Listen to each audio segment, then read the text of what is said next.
Suatu ketika Rasulullah Shallallahu Alaihi Wasallam sedang duduk-duduk dengan para sahabat.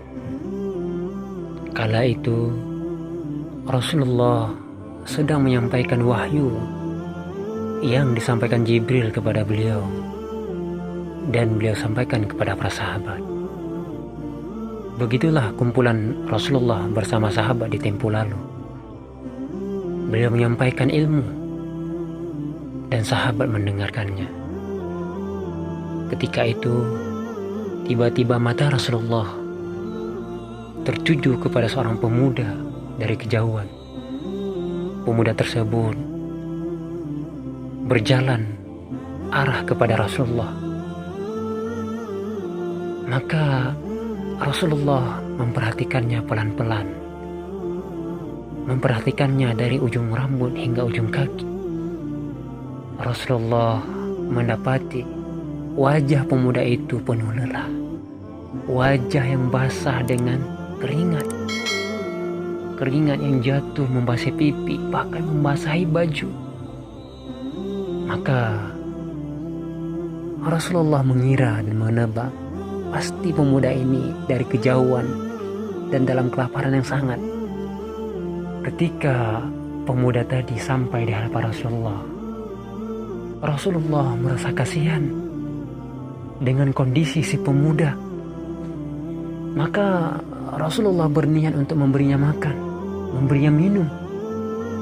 Pada waktu itu Rasulullah mengutus salah seorang sahabat untuk ke setiap rumah istri-istri beliau untuk menanyakan apakah ada makanan di rumah beliau.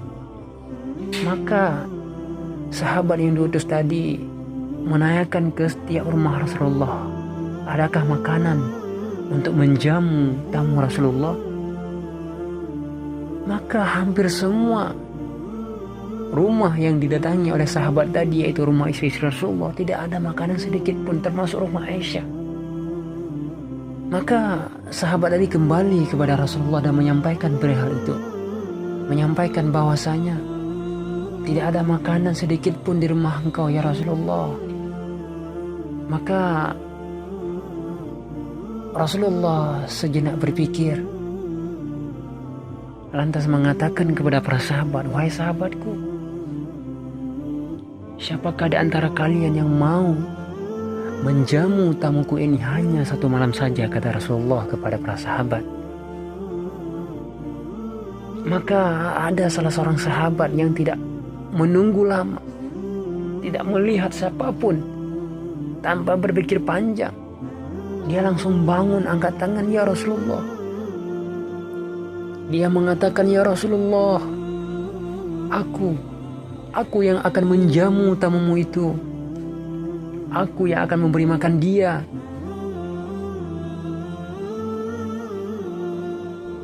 Setelah Abu Talha meminta izin kepada Rasulullah,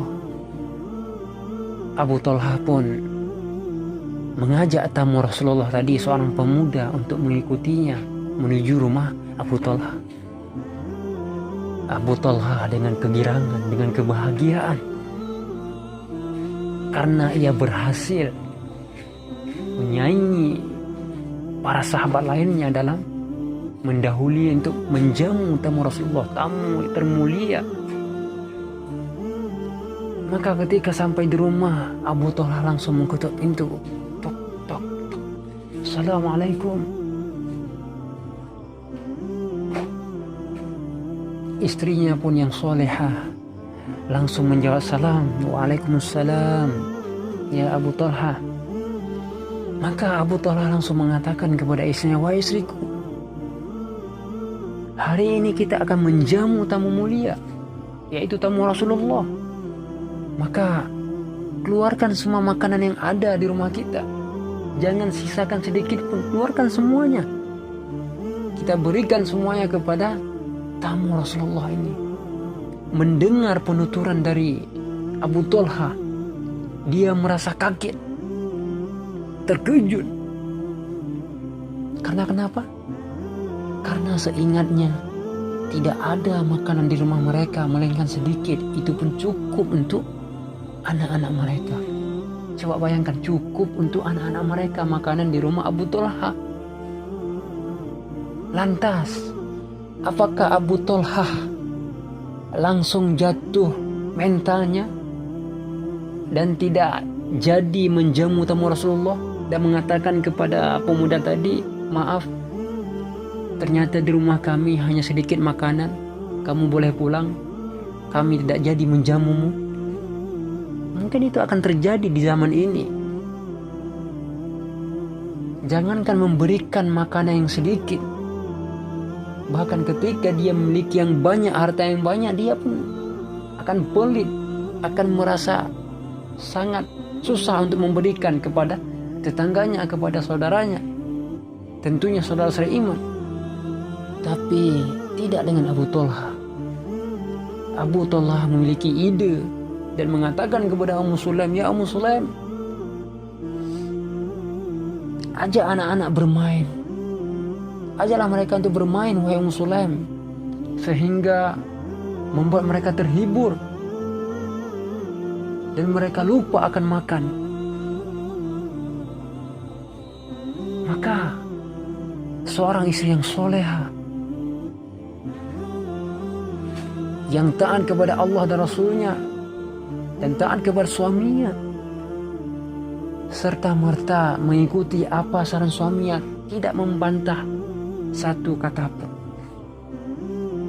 Coba bayangkan seandainya hari ini terjadi pada seorang istri sebagaimana yang dialami oleh Ummu Sulaim, maka mungkin besar kemungkinan jawaban ini diberikan oleh si istri, wahai suamiku, di rumah kita tidak ada makanan, maka suruh pulanglah orang lain.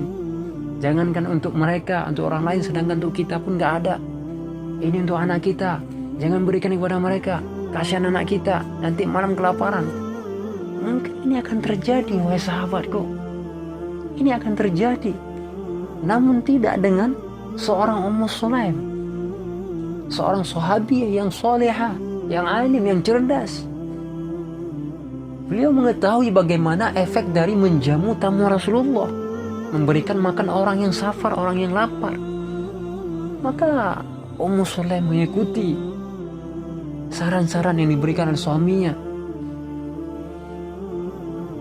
Dan ketika anak-anak mereka lupa akan makan dan tertidur, maka Ummu Sulaim mengeluarkan seluruh makanan yang ada di rumah mereka, yaitu 1 piring makanan, hanya cukup untuk 1 orang. Kembali lagi Abu Tolha berpikir, hanya 1 piring, hanya untuk 1 orang, tidak cukup untuk 2 orang. Sedangkan jika 1 piring ini hanya dimakan oleh pemuda itu, tentunya pemuda tadi, sang tamu tadi, akan sungkan untuk memakan tanpa dibarengi oleh tuan rumah. Abu Tolha memikirkan ini. Mungkin ini akan terjadi juga pada diri kita ketika kita datang kepada rumah orang lain, kita disuruh makan sedangkan orang rumah tidak makan, maka kita pun akan malu makan. Tapi ketika orang rumah ikut makan bersama kita, kita akan sangat gembira, sangat berani untuk makan, mengambil lauknya. Begitu juga dengan kondisi Abu Tolha pada waktu itu. Dia sangat paham, sangat mengerti bahwa tamu ini tidak akan makan kecuali Abu Tolha ikut makan, sedangkan makanan hanya sedikit. Maka Abu Tolha mengatakan, menyuruh kepada istrinya, wahai istriku, matikan lampu, kita akan menjamu tamu Rasulullah dalam keadaan gelap. Maka tamu tadi makan makanan tadi, dan Abu Tolha pura-pura makan, mengunyah makanan, sehingga dikira oleh tamu tadi bahwa Abu Tolha, tuan rumah, ikut makan bersamanya, dan dia pun tidak sungkan, tidak malu-malu untuk makan. Dan inilah tujuan Abu Tolha mematikan lampu, agar si tamu tidak tahu bahwasanya dia makan sendiri. Masya Allah, begini sikap mulia Abu Tolha. Maka selesailah penjamuan malam itu. Keesokan harinya Abu Tolha menghadap Rasulullah, sebaik senyum terpancar di wajah Rasulullah. Lantas Abu Talha mengatakan kepada Rasulullah, "Ya Rasulullah, kenapa engkau tersenyum?" Maka Rasulullah menjawab, "Ya Abu Talha, sungguh mulia sikapmu tadi malam. Allah sangat bahagia, sangat senang melihat sikapmu sehingga Allah menurunkan surat tentang itsar. Wa yu'thiruna ala anfusihim walau kana bihim khasasah."